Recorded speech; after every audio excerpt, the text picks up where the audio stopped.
So this book, Huge by Brent Butt, that's such a great name, isn't it? Brent Butt. I mean, I love the atmospheric cover on this. In comedy, killing is a good thing. But this book had some kind of, I don't know.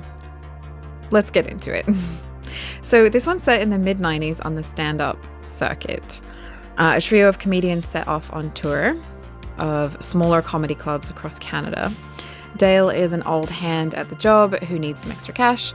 Rynn is an ingenue from Ireland with a big future ahead of her. And Hobie is their driver. He's built like a refrigerator.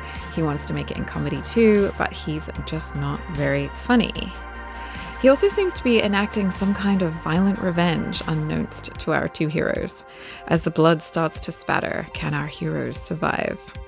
So this book is written by Brent Butt, who was nominated for an Emmy for the TV show Corner Gas, and who works as a screenwriter and stand-up comedian, or used to work as a stand-up comedian, I think. Anyway, the book has a certain imagery and pacing that feels potentially cinematic to me. The writing is quite visual and it works well for this sort of horror comedy genre that it's trying to hit. The opening scene feels very much like the first scene in a horror movie. So I like that it drops you right in the action. That first scene is entertaining, interesting. It kind of grips you, pulls you in. That's great. But for me, this book was a little cringy, and that really took me out of the moment a lot and made it a bit of a slog to read at times. I felt like the bad guy getting his revenge on like bad club owners and shady people, it really felt to me like the author's personal revenge. So it's not so relevant or meaningful to the reader. I was like, stand-up can be brutal, we get it. But like, we're not stand-up comics, we're book readers, you know? The other two characters, firstly, Rynn, who is attractive and young, of course, looks up to Dale and does not have any kind of normal female reactions to events as they unfold. I mean, to me, that was just wild. She would be so nervous around Hobie in real life, and some of his behavior is like real red flag stuff, but she sort of like jokes and teases, and like her reactions are just not realistic to how women behave in those situations. Dale is a Gary Stew, which is a new term for me. I was trying to find out what a male Mary Sue is, and it's a Gary Stew. So I wonder if you guys all knew that already. So he is basically kind of perfect. Like he has a habit, oh my gosh, he has this habit in the book of saying the ends of the sentences in his head out loud. So he's thinking something and then the last bit of the sentence will be said out loud. It's really annoying.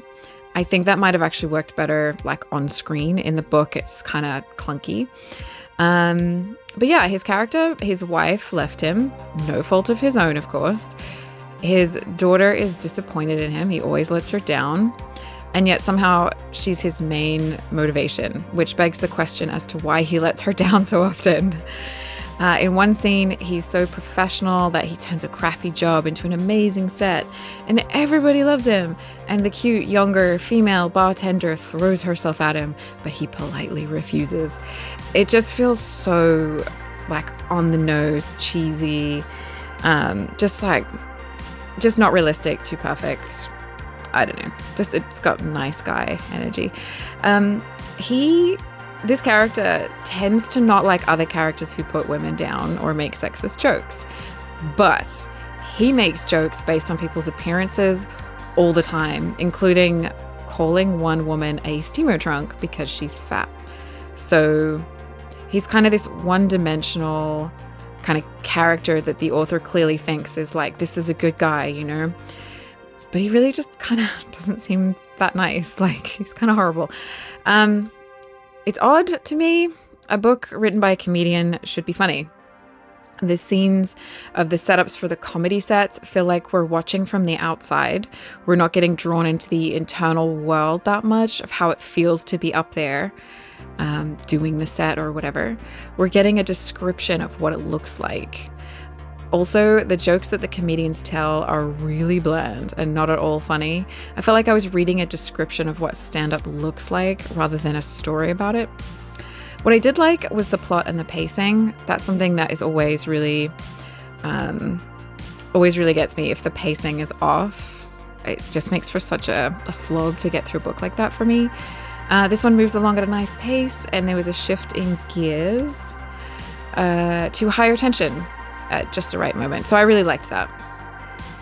I really liked the concept or the premise of the three of them being thrown together, and how Hobie was just this big guy who wants to be in comedy, and that the other two don't know what's up with him. They're just kind of like, we sort of know and they don't know.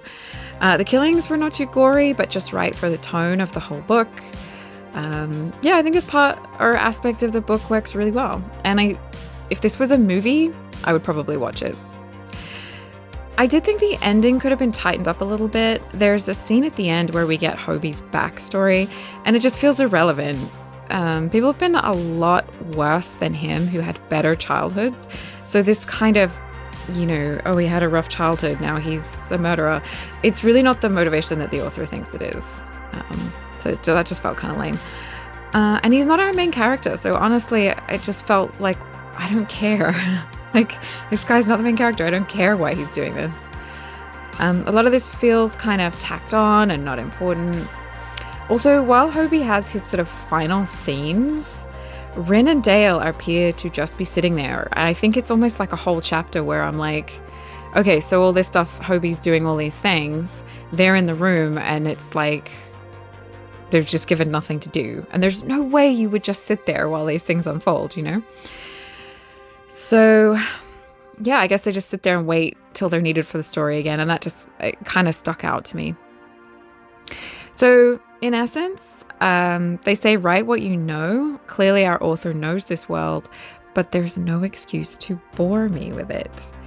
A comedian writing should be funny, especially if you're going to put your name on the cover of the book and that's going to be a selling point and you're a comedian. It's got to be funny. Passages about Dale knowing all about comedy theory are in there, and they're really dull. Maybe the author should have written a memoir for some of that stuff. That might have made more sense and been more interesting as a nonfiction book. This book is kind of packaged as dark comedy, violence, and jokes, and it just doesn't deliver on that for me. I did kind of wonder if maybe this was written as a screenplay initially and was maybe turned into a book. I feel like sometimes when that happens, you can feel it in the book a little bit, because the way characters are written for the screen is much more simplified than what you need in a book. And some of that sort of cinematic style, I don't know. It's just a guess. So I think there's some really good stuff here. There's a great premise. The plot works well. Just gets a little bit bogged down, and those characters really needed some more depth. So has some problems, but not terrible. So that is Huge by Brent Butt. And I want to thank the publisher for the copy of this book for review. You can check out some of my other videos. I also have another channel and socials, so you can find links below if you want more of that. And if you want to hang out again, remember to like and subscribe. And you can always leave a comment, let me know what you thought, or let me know what else you might want to see. Thank you.